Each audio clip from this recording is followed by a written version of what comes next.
Hello students, this is Dr. Chetna Kumawat. In today's lecture, we will understand the technique of preparation of funds flow statement. So let's begin. Funds flow statement is generally prepared for a year on the basis of balance sheets at two different dates, profit and loss account for the year and other information. It is prepared by various methods based on different concepts of fund. But at present, funds flow statement is prepared on the net working capital concept of fund. The objective of preparing funds flow statement based on this concept is to highlight the aggregate changes in net working capital of a firm between two balance sheet dates by considering all changes occurred in current accounts as well as in non-current accounts. The changes which occurred in the current accounts as a result of flow of funds are reflected in a statement known as Schedule of Changes in Working Capital, whereas the similar changes in the non-current accounts are shown in the funds flow statement. Therefore, following two statements are prepared under this technique. The first one is statement or schedule of changes in working capital, and number two, statement of sources and uses of funds, or we can say funds flow statement.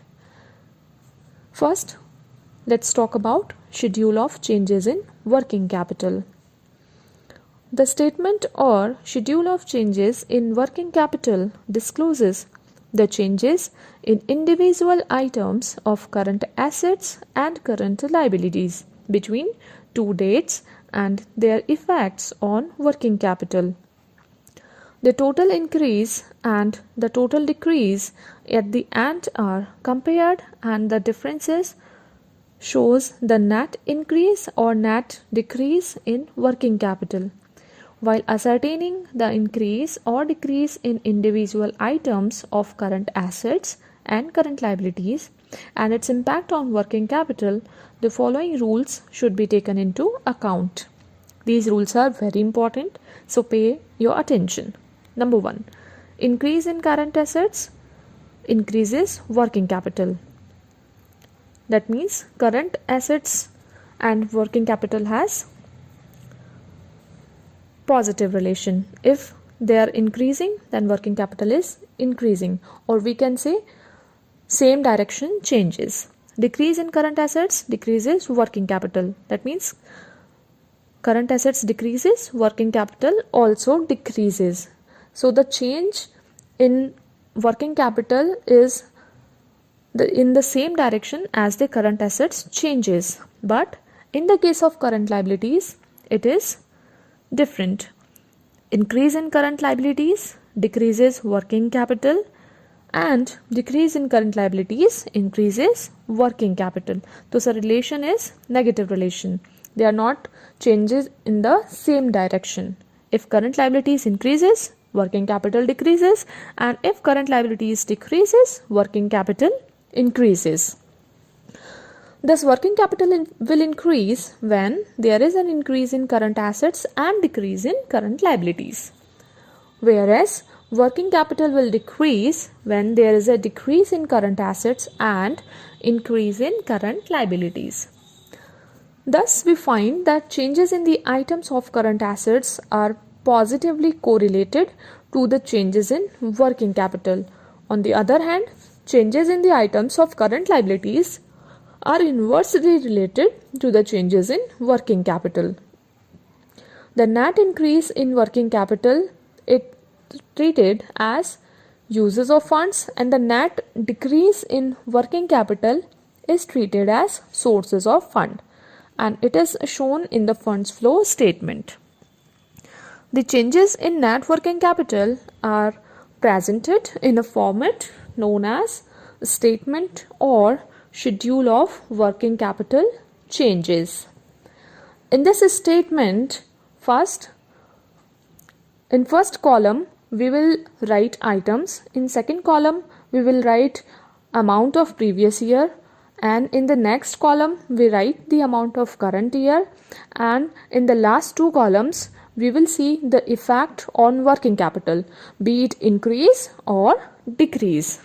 Then in each row we will write one item. Like if we talk about current assets, our items can be as follows. Number 1, cash at bank, previous year's balance and current year's balance, and effect on working capital means increase or decrease in that item. Then cash in hand, stock in trade, debtors, bills receivables, advance payments, short-term investments, prepaid expenses, accrued income, etc. Then we will make a total of amounts, previous years and current years both, and also the changes in working capital.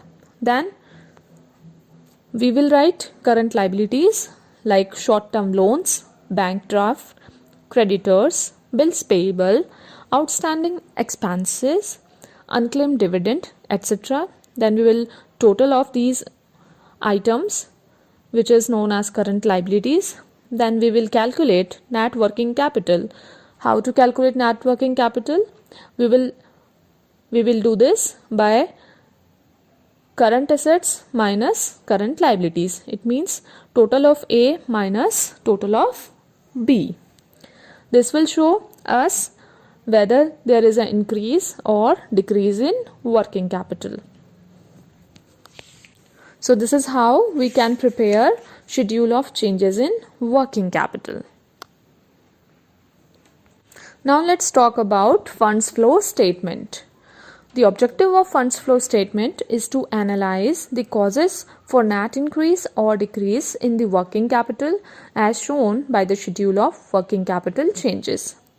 This statement is prepared on the basis of changes in fixed assets, long-term liabilities and capital, because these are the only items left in the balance sheet after preparing schedule of working capital changes. Of course, additional information if given must be considered. This funds flow statement has two parts. Number 1, sources of funds, and number 2, uses or application of funds, which have been discussed in detail earlier. The difference between these two parts, that is sources and uses of funds, represents net changes in working capital. The excess of sources of funds over uses of funds is the net increase in working capital, and the excess of uses over sources of fund is net decrease in working capital. The amount of net increase or decrease as shown in funds flow statement should be equal to the amount shown by the schedule of working capital changes. Funds flow statement. There is no legally prescribed or generally accepted format of funds flow statement, but generally it is prepared either in report form or in account form. In report form, first of all, sources of funds are depicted and below the uses or applications. The difference between the two reveals increase or decrease in net working capital. In account form, sources of funds are depicted on left side while uses of funds on right side. The difference between both the sides reveals increase or decrease in working capital, which is written on the deficiency side, and the account is balanced. For this purpose, an additional account is also prepared, which is known as funds or profit and loss from operations. The major source of working capital is the net profit from operations. The net profit from operations is the source of funds, and not net losses from operations is the use or application of funds. The net balance remained after deducting the cost of goods sold and all other expenses, which are administration, selling and distribution, and finances, from total sales revenue is net profit or net loss from operations. But the net profit or loss disclosed by profit and loss account is not treated profit or loss from operations for the purpose of funds flow statement, because profit and loss account contains such items which do not affect working capital. Therefore, appropriate adjustments are to be made in the profit disclosed by the profit and loss account to arrive at the funds from operations. For this purpose, the adjustment as shown in the table given below are made. A. Items to be added back in the net profit. To arrive at funds from operation, the non-fund items which do not affect current assets or current liabilities and non-trading expenses and losses are added in the profit disclosed by the profit and loss account at the end of the year. These items are as follows: depreciation and depletion, amortization of fictitious and immortal assets, namely goodwill, patents, trademarks, preliminary expenses, and discount on issue of shares and debentures. Losses on sale of non-current assets, namely loss on sale of land and building, loss on sale of machinery, loss on sale of furniture, loss on sale of long-term investments. Appropriation of profit, namely transfer to general reserves, dividend equalization fund, transfer to redemption funds, decontingency reserve, etc. Dividends, interim dividend and proposed dividend, provisions for tax if assumed as non-current, other non-fund or non-operational items which are debited in the P&L account, such as loss on revaluation of fixed assets. B. Items to be deducted from net profit. Such items which do not affect current assets or current liabilities and non-trading incomes and gains will be deducted from the net profit to arrive at funds from operations. These items are as follows: profit on non-current or fixed assets, on profit on sale of land and building, profit on sale of plant and machinery, profit on sale of long-term investments. Increase in the value of fixed assets on revaluation, provided such increase is credited to P&L account. Dividends received on or receivable, transfer of excess reserves to P&L account, other non-operating items which are credited to P&L account, such as tax refund, etc. While adding back the items of transfer to various reserves, it must be ensured that the net profit figure given in the examination problem is the figure after these appropriations. For example, the opening and closing balances of P&L account given in the comparative balance sheet generally represent the balance of the P&L appropriation account, and hence these items will be added back.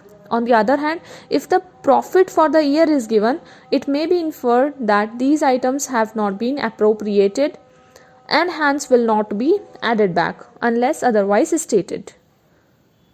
To ascertain the funds from operation, the above adjustments may be shown in the following three ways. Number 1, by adjusting current year's profit. Number 2, by adjusting profit and loss account balances. Number 3, by preparing adjusted P&L account. So this was it for today's lecture. Thank you so much for listening.